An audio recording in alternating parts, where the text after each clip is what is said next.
Hello friends, तो इस lecture में हम कवर करेंगे the principle of absolute liability ethics governance का चैप्टर नंबर 17। दोस्तों, ये न्यू एंड ओल्ड सिलेबस दोनों के लिए इम्पोर्टेंट है और इसमें 5 मार्क्स का क्वेश्चन हर बार एग्जाम में पूछा जाता है। तो फ्रेंड्स, इसमें देखते हैं, इसमें टाइप ऑफ लायबिलिटीज़ हैं, यानी कि strict liabilities and absolute liability. इसमें हमारी 2 टाइप्स की लायबिलिटीज हम कवर करेंगे। एक होती है स्ट्रिक्ट लायबिलिटी एंड सेकंड है एब्सोल्यूट लायबिलिटी। तो दोस्तों, ये स्ट्रिक्ट लायबिलिटी का जो कॉन्सेप्ट आया था वो एक केस है रेलैंड वर्सेस फ्लेचर। ये यूके का केस है, यानी इंग्लैंड का केस है। और एब्सोल्यूट लायबिलिटी का जो कॉन्सेप्ट है वो इंडियन सुप्रीम कोर्ट के द्वारा लाया गया था, यानी इसका इन्वेंशन हमारे इंडिया में ही हुआ था। ये एब्सोल्यूट लायबिलिटी का कॉन्सेप्ट आया था दोस्तों ओलियम गैस लीक वाले केस के डिसीजन से, यानी सुप्रीम कोर्ट ने जब ओलियम गैस लीक का केस रिजॉल्व किया था, यानी उसकी जजमेंट दी थी, तब एब्सोल्यूट लायबिलिटी का कॉन्सेप्ट जो है इंडिया में इफेक्टिव हो गया था। तो फ्रेंड्स, देखते हैं स्ट्रिक्ट लायबिलिटी क्या है। तो आप देख सकते हैं स्ट्रिक्ट लायबिलिटी का मतलब है नो फॉल्ट लायबिलिटी या लायबिलिटी विदाउट फॉल्ट, यानी कि डिफेंडेंट का मतलब है जो व्यक्ति वो काम कर रहा है जिसकी वजह से किसी दूसरे को प्रॉब्लम हुई है या इंजरी हुई है या हार्म हुआ है या नुकसान हुआ है। तो डिफेंडेंट यानी कि डिफेंडेंट की अगर गलती भी नहीं है, यानी उसके पार्ट पे कोई फॉल्ट भी नहीं है, फिर भी उसकी लायबिलिटी मानी जाएगी, यानी फिर भी वो लायबल होगा किसके लिए, जो उसने गलत या हार्म किया है किसी जनरल पब्लिक का या किसी अदर पर्सन का। वो अदर पर्सन को यहाँ पे हम क्या नाम देंगे टेक्निकल लॉ की लैंग्वेज में, प्लेंटिफ। तो वो पर्सन बोला जाएगा प्लेंटिफ। लेकिन फ्रेंड्स, उसके लिए लायबल होने के लिए यहाँ पे 3 कंडीशन का होना ज़रूरी है। Conditions to applicability of strict liability rule. First है non natural use of land, यानी जिस लैंड यानी ज़मीन पर हम कुछ भी जिसकी वजह से दूसरे को प्रॉब्लम हुई है वो नॉन नेचुरल यूज के लिए हो, यानी कि बिजनेस के यूज के लिए हो, या ऐसा कोई यूज जो मैं अपने पर्सनल रेजिडेंस के लिए नहीं कर रहा हूँ, यानी कि एक कॉमर्शियल पर्पज़ के लिए मैं यहाँ पर यूज कर रहा हूँ उस लैंड को या उस ज़मीन को या उस बिल्डिंग को या घर को। डेंजरस थिंग, यानी कि जो मैंने सामान उस पर रखा हुआ है वो कोई केमिकल हो या हजार्डियस केमिकल हो, कुछ सब्सटेंस हो या कुछ भी ऐसी गैस हो या कोई भी ऐसी चीज़ हो जो डेंजरस है, जिससे दूसरों को हार्म हो सकता है उसके लीक होने से, उसके निकल जाने से या किसी भी तरीके से। शुड नॉट हिज कंट्रोल, यानी कि उस पर उसका डिफेंडेंट का कंट्रोल ना हो, यानी कि इनकेस वो निकल जाती है तो डिफेंडेंट अपने हाथ से भी उसको रोक नहीं सकता है, यानी कि वो ऐसी है कि भाई अगर वो निकल गई एक बार तक कोई उसको रोक ना सके। तो ये 3 कंडीशन फ्रेंड्स यहाँ पे हमारी होनी चाहिए, तभी स्ट्रिक्ट लायबिलिटी का प्रोविज़न अप्लाई होगा। तो अगर एग्जाम में ये क्वेश्चन आता है तो आपको लिख लेना है strict liability is such a liability in which if there is no default or on the part of the defendant, then still it would apply on the defendant, and there are 3 conditions to apply the provision of strict liability, that is non natural use of land, dangerous thing होनी चाहिए और उसके control में नहीं होनी चाहिए। लेकिन friends, हमारी इसमें कुछ एक्सेप्शन भी हैं। जो हमारा स्ट्रिक्ट लायबिलिटी का प्रोविज़न है उसमें कुछ एक्सेप्शन है, यानी कि अगर ये स्ट्रिक्ट लायबिलिटी का प्रोविज़न अप्लाई हो जाता है किसी पर्सन पे तो वो बचकर निकल सकता है अगर ये 5 किसी भी केस में आ गए, यानी कि ये 5 हमारी एक्सेप्शन हैं। इन एक्सेप्शन को हम देख लेते हैं। फर्स्ट है प्लेंटिफ्स ओन डिफॉल्ट। प्लेंटिफ का मैंने मतलब बता दिया कि वो पर्सन जिसको यहाँ पे कुछ हार्म हुआ है या नुकसान हुआ है, यानी कि प्लेंटिफ्स ओन फॉल्ट, यानी कि जो उसको नुकसान हुआ है प्लेंटिफ को, वो उसकी गलती की वजह से हुआ है, उसके फॉल्ट की वजह से हुआ है। फॉर एग्जांपल, मेरे फैक्ट्री में कुछ केमिकल्स या कुछ हजार्डियस थिंग रखी हुई हैं, लेकिन कोई थर्ड पर्सन आकर के बिना परमिशन के अनऑथराइज तरीके से आके गेट खोल के और छेड़खानी करने लगता है, तो उस केस में वो उसकी गलती है, उसका फॉल्ट है, तब उसको प्रॉब्लम हुई है। तो इस केस में एक्सेप्शन है, यानी मैं बच के निकल सकता हूँ, मेरे ऊपर कोई लायबिलिटी नहीं आएगी। प्लेंटिफ्स कंसेंट, अगर मैंने प्लेंटिफ की कंसेंट से कुछ किया है, फॉर एग्जांपल मैंने किसी का घर रेंट पे लिया है और मैंने उसकी कंसेंट से उसमें कुछ केमिकल्स या कुछ ऐसी चीज़ें रख दी हैं जो हजार्डियस हैं, और मैंने उसको बता दिया है प्रॉपरली, कुछ उससे हाइड नहीं किया है कि भाई इसमें केमिकल्स हैं, ये हजार्डियस थिंग्स है, इनकेस ये निकल गई तो आपको प्रॉब्लम हो सकती है या नियर बाई पर्सनस को प्रॉब्लम हो सकती है, यानी मैंने उसकी कंसेंट ले ली है। तो अगर उसकी कंसेंट है फिर भी मेरे ऊपर लायबिलिटी नहीं आएगी। एक्ट ऑफ गॉड है, यानी अर्थक्वेक या कुछ टाइप का कुछ फ्लड आ गई है, ऐसा कार्य जो गॉड ने किया है या गॉड के कराया हुआ माना जाता है, तो उस केस में भी मेरे ऊपर लायबिलिटी अप्लाई नहीं होगी, यानी एक्सेप्शन है। एक्ट ऑफ थर्ड पार्टी, यानी किसी दूसरे की वजह से प्लेंटिफ को नुकसान हो गया, यानी कि इसका यहाँ पे एग्जांपल देख सकते हैं, भाई मेरे घर में या मेरे प्लॉट में कुछ हजार्डियस थिंग्स रखी हुई थी और मेरी अब्सेंस में मैं वहाँ पर नहीं था, कोई थर्ड पर्सन आया और उसने उसका गेट खोल दिया या तोड़ के वो खुद तो भाग गया, लेकिन उसके भागने के बाद 5-10 मिनट के बाद बाकी लोगों को नियर बाई को वहाँ पर प्रॉब्लम होने लगी और उनको हार्म हो गया। तो इस केस में थर्ड पार्टी की अगर एक्ट की वजह से हुआ है तो फ्रेंड्स इस केस में भी स्ट्रिक्ट लायबिलिटी का प्रोविज़न मेरे ऊपर अप्लाई नहीं होगा। स्टैट्यूटरी अथॉरिटी, यानी किसी लीगल प्रोविज़न की वजह से अगर होता है तो भी मेरे ऊपर स्ट्रिक्ट लायबिलिटी का प्रोविज़न अप्लाई नहीं होगा। तो फ्रेंड्स हमने पढ़ा स्ट्रिक्ट लायबिलिटी, यह नो फॉल्ट लायबिलिटी यानी लायबिलिटी विदाउट फॉल्ट। इसको अप्लाई होने के लिए 3 कंडीशन हैं, non natural use of land होना चाहिए और लैंड पर डेंजरस थिंग होनी चाहिए और उसके कंट्रोल में नहीं होनी चाहिए, लेकिन हम बच के निकल सकते हैं अगर इन 5 कंडीशन में से कोई भी एक कंडीशन है या एक से ज़्यादा है। प्लेंटिफ्स ओन मिस्टेक है या प्लेंटिफ की कंसेंट लेके क्या है, एक्ट ऑफ गॉड है या एक्ट ऑफ थर्ड पार्टी है या स्टैट्यूटरी अथॉरिटी के प्रोविज़न के थ्रू ऐसा कुछ हुआ है। तो फ्रेंड्स अब देखते हैं एब्सोल्यूट, इसका पहले एक केस और देख लेते हैं स्ट्रिक्ट लायबिलिटी का, उसके बाद एब्सोल्यूट लायबिलिटी हम देखेंगे। तो फ्रेंड्स ये है कुछ इसका केस, रेलेंट वर्सेस फ्लेचर। ये फ्रेंड्स हर बार एग्जाम में 5 मार्क्स का इस चैप्टर में से आता है, इसमें 3-4 कॉन्सेप्ट हैं, तो देख लेते हैं। स्ट्रिक्ट लायबिलिटी की यहाँ पे मैंने एक डेफिनेशन डाल दी है technical, the liability under this rule is strict and it is no defence that the thing escape without, यानी कि यहाँ पे कोई डिफेंस नहीं होगा अगर वो बोलने लगे कि भाई ये तो मेरी बिना मतलब विदाउट मेरी इंटेंशन के हुआ या मेरा इसमें कोई फॉल्ट नहीं है, मेरी कोई नेग्लिजेंस नहीं है। अगर ऑटोमेटिकली मेरे घर से, मेरी घर भी मतलब कॉमर्शियल पर्पज़ के लिए मैंने यूज कर रखा है, मेरी फैक्ट्री से कुछ निकल जाता है तो उसके लिए भी मैं लायबल होऊंगा, प्रोवाइडेड कि उन 5 एक्सेप्शन में से वो किसी में ना आए। तो फ्रेंड्स ये इसमें केस था रेलैंड वर्सेस फ्लेचर। ये केस यूके का है यानी यूनाइटेड किंगडम इंग्लैंड का है। इसमें जो डिफेंडेंट था वो एक मिल ओनर था, उसने एम्प्लॉय किया एक इंडिपेंडेंट कॉन्ट्रैक्टर को, यानी जो ठेकेदार होते हैं, क्या करने के लिए हायर किया, टू कंस्ट्रक्ट ए रिजर्वर, यानी कि उसने अपने to provide water for his mill, यानी अपने मिल के लिए पानी को प्रोवाइड करने के लिए एक उसने रिजर्वर, वाटर रिजर्वर यानी कि एक बड़ा सा टैंक टाइप का अंडरग्राउंड बनवाने के लिए एक इंडिपेंडेंट कॉन्ट्रैक्टर को हायर किया।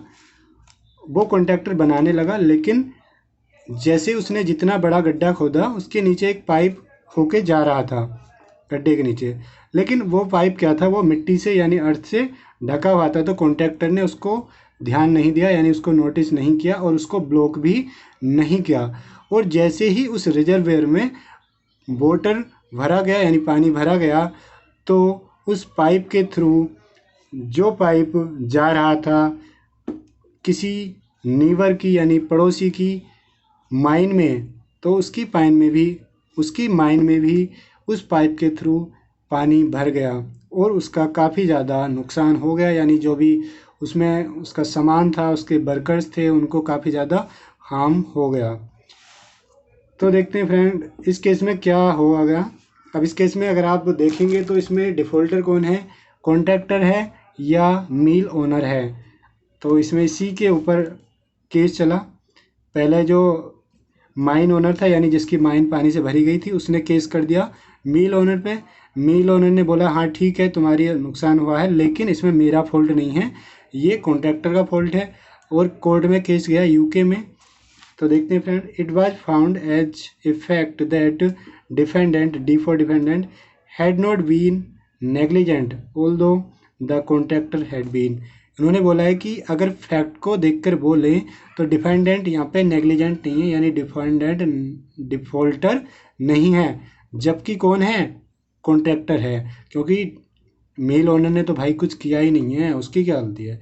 लेकिन अगर हाउस ऑफ लॉर्ड ने क्या डिसीजन दिया उसको देखते हैं। But the house of Lord, यानी जैसे इंडिया में सुप्रीम कोर्ट है वैसे यूके में उसको बोलते हैं हाउस ऑफ लॉर्ड्स, यानी जो बड़ा कोर्ट होता है, हेल्ड द डिफेंडेंट लायबल। लेकिन हाउस ऑफ लॉर्ड ने डिफेंडेंट यानी कि मेल ओनर को लायबल इसमें ठहराया। On the basis of liability in this case rule of strict liability propounded by the house of Lord, यानी इस केसेस के जजमेंट के बाद से एक रूल बन गया स्ट्रिक्ट लाइबिलिटी का। तो फ्रेंड्स ये थी strict liability with A case Rylands versus Fletcher. तो आई होप आपको ये याद हो गया होगा। अब देखते हैं कॉन्सेप्ट ऑफ एब्सोल्यूट लाइबिलिटी। तो ये है हमारा, इसके दो केस हैं एब्सोल्यूट लाइबिलिटी के। फ्रेंड्स इसमें भी अगर आप देखेंगे एब्सोल्यूट लाइबिलिटी में ये भी एक है नो फॉल्ट लाइबिलिटी और लाइबिलिटी विदाउट फॉल्ट, ठीक है, यानी कि ये वाली दो बातें सेम हैं और इसको अप्लाई होने के लिए भी कंडीशन है। Non natural use of land, यानी कि जो हमारी जो भी साइट है, कंस्ट्रक्शन साइट या फैक्ट्री है, वो कॉमर्शियल पर्पज़ के लिए यूज होनी चाहिए, डेंजरस थिंग उस पर होनी चाहिए और उसके कंट्रोल में नहीं होनी चाहिए ओनर के। तो फ्रेंड्स आप सोच रहे होंगे कि ये तो बिल्कुल सेम ही है as per strict liability, but friends इसमें कोई एक्सेप्शन नहीं है। There is no exception in absolute liability. Means अगर किसी पर्सन पे ये लायबिलिटी आ जाती है तो वो किसी भी केस में बचकर नहीं निकलेगा। Like strict liability, strict liability कहने के लिए ही स्ट्रिक्ट है, लेकिन इसमें काफ़ी ज़्यादा स्कोप है बचकर निकलने का। बट अगर एब्सोल्यूट लायबिलिटी हमारी आ जाती है तो इसमें बहुत रेयर चांस है, यानी बच के निकल ही नहीं सकता है, 100% वो लायबल होगा। तो ये जो कॉन्सेप्ट है एब्सोल्यूट लायबिलिटी का, ये किस केस में आया है, आइए देखते हैं उसी केस को। तो इसके लिए 2 केसेस जो है Indian high court and supreme court के हैं, तो देखते हैं। फर्स्ट है भोपाल गैस डिजास्टर, ये आपने काफ़ी जगह पढ़ा होगा ये वाला केस। तो इसमें फ्रेंड्स भोपाल के लोगों को काफ़ी ज़्यादा हार्म हुआ था। ये भोपाल की सिटी में एक कंपनी थी जो यूनियन कार्बाइड कॉरपोरेशन, यानी कि ये पेस्टिसाइड वगैरह बनाती थी। तो ये एक कंपनी थी, इसका नाम है भोपाल गैस डिजास्टर। ये होल्डिंग कंपनी थी यूनियन कार्बाइड कॉरपोरेशन यूसीसी, इसका हेड ऑफिस था यूएसए में, और इसकी एक सब्सिडरी कंपनी थी जो इंडिया में थी, यूनियन कार्बाइड इंडिया लिमिटेड, यानी कि जो इस केस में जिसकी वजह से हार्म हुआ वो थी ये कंपनी इंडिया वाली। ये मैन्युफैक्चर थे पेस्टिसाइड्स के, यानी कि जो मेडिसिन्स होती हैं, नॉर्मली मेडिसिन बोले तो केमिकल होता है हाई क्वालिटी, नॉर्मल मेडिसिन नहीं थी, और यूज करते थे 7-एन-टेमिक, यानी पेस्टिसाइड बनाते थे 7-एन-टेमिक, और इनके जो इंग्रेडिएंट होते थे पेस्टिसाइड्स बनाने के वो थे highly toxic gas methyl isocyanide, यानी कि इसको शॉर्ट में हम MIC बोल देंगे, मेथाइल आइसोसाइनाइड को। तो ये एक हाईली टॉक्सिक गैस थी, यानी काफ़ी ज़्यादा डेंजरस थी ये। तो फ्रेंड्स हुआ क्या, एक रात को ये जो है लीक हो गई थी वहाँ से, और लीक होने के बाद में अचानक से वहाँ के लोगों को प्रॉब्लम हो गई और काफ़ी ज़्यादा वहाँ पे डिजास्टर हो गया। MIC leaked in large quantity. यहाँ पे डेथ कितने लोगों की हुई थी, 2660 पर्सन की वहाँ पे डेथ हो गई थी और इंजर्ड हुए थे मोर देन 2 लाख पर्सन वहाँ पे इंजर्ड हो गए थे। और फ्रेंड इसमें फर्स्ट केस फाइल हुआ था American lawyer but rejected on the ground of non जुडिक्शन। जो पहले केस सिंपैथी के लिए फाइल किया था अमेरिका के लॉयर्स ने, लेकिन वहाँ के जो कोर्ट था उसने रिजेक्ट कर दिया। उन्होंने बोला कि आपका केस जेन्युइन है बट यहाँ पर उसकी जुरिडिक्शन नहीं है, आप इसको भोपाल के कोर्ट में जाकर के फाइल कीजिए। उसके बाद case move to Bhopal high court. High court में आने के बाद फ्रेंड ये सुप्रीम कोर्ट पर आया और 1989 में सुप्रीम कोर्ट ने एक डिसीजन इस पे दिया और US $470 मिलियन दिए इस कंपनी ने, जो यूनियन कार्बाइड कॉरपोरेशन USA थी, to the government of India on behalf of all Bhopal victims. सभी भोपाल विक्टिम्स के बिहाफ पे इंडियन गवर्नमेंट को $470 मिलियन दिया। और फ्रेंड्स नेक्स्ट हमारा केस है one of the most important case for examination point of view. ये है ओलियम गैस लीक केस और इसका सेकेंड नाम है Shri Ram food and fertilisers limited case. ये हुआ था 4 और 6 दिसंबर 1985 को। तो इसके फैक्ट देख लेते हैं। फैक्ट में जो होल्डिंग कंपनी थी वो थी दिल्ली क्लॉथ मिल्स लिमिटेड और इसकी एक सब्सिडरी कंपनी थी वो थी Shri Ram food and fertiliser. तो इसमें जो डिफॉल्टर थी मेनली वो थी Shri Ram food and fertiliser. तो ये फर्टिलाइजर वगैरह बनाती थी। इसमें ओलियम गैस लीक हो गई थी due to bursting of tank, यानी इसका टैंक जो है बर्स्ट हो गया था। तो several people died including 1 advocate practicing in 30 Hazari court. इसमें काउंट नहीं दिया गया था लेकिन काफ़ी लोग मारे गए थे, जिसमें एक एडवोकेट भी थे जो प्रैक्टिस करते थे 30 हजारी कोर्ट में। और फ्रेंड्स एक तो ये 4 दिसंबर को लीक हुआ, लेकिन 2 दिन बाद फिर से after 2 days another leakage was found. Leakage from joint of the pipe, joint of pipe से फिर से लीकेज हो गई थी जिसमें काफ़ी ज़्यादा लोगों को हार्म हो गया था। तो उसके बाद यहाँ पे 2 जजमेंट आई थी।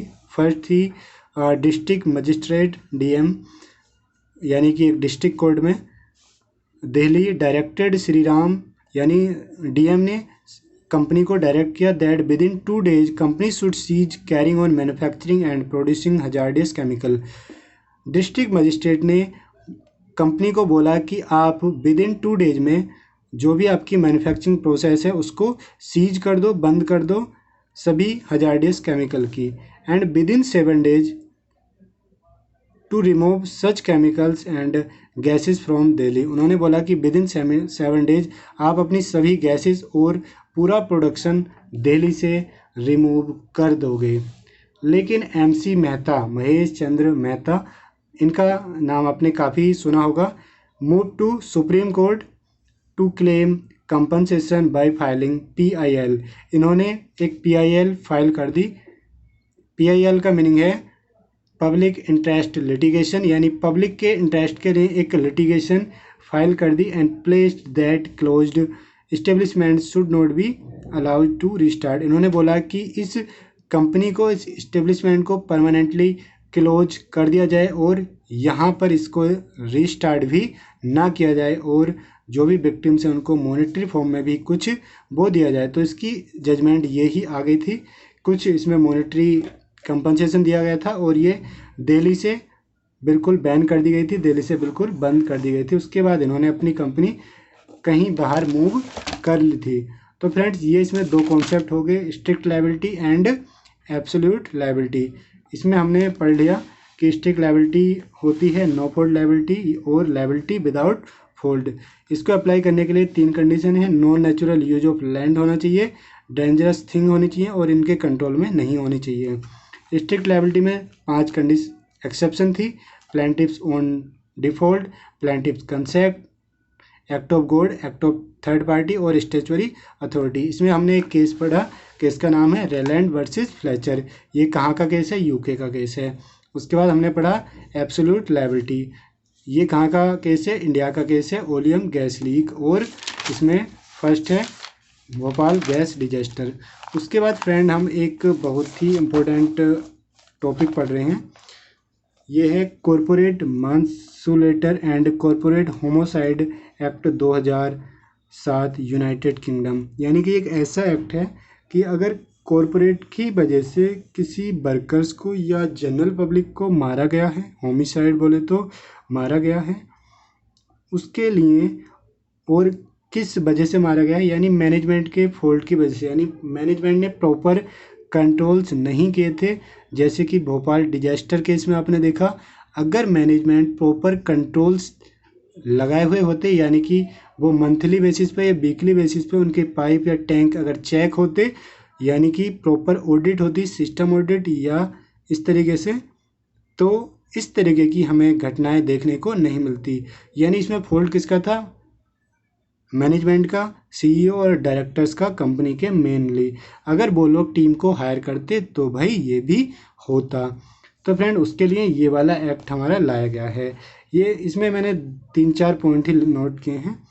This act came into force on 6 अप्रैल 2008 और ये लैंडमार्क लॉ है, लैंडमार्क एक्ट है लॉ के अंदर में। इसमें पनिश किया जाएगा कंपनीज एंड ऑर्गेनाइजेशन को फॉर सीरियस मैनेजमेंट फेलियर, यानी उनके मैनेजमेंट के फेल होने की वजह से अगर जनरल पब्लिक या किसी वर्कर्स को हार्म हुआ है तो उस केस में prosecution corporate body not the individual. इसमें किसी इंडिविजुअल को क्या नहीं किया जाएगा? प्रोसिक्यूट नहीं किया जाएगा, सिर्फ और सिर्फ कॉर्पोरेट बॉडी को किया जाएगा, यानी कि जो मैनेजमेंट है या कंपनी है उसके ऊपर फाइन यहाँ पर लगाया जाएगा। तो फ्रेंड्स ये था, ये 5 मार्क्स का पूछा भी गया कई बार और आने के चांसेस भी हैं। तो फ्रेंड ये था एथिक्स एंड गवर्नेंस का चैप्टर नंबर 17। तो दोस्तों मिलते हैं नेक्स्ट वीडियो में, तब तक के लिए बाय बाय।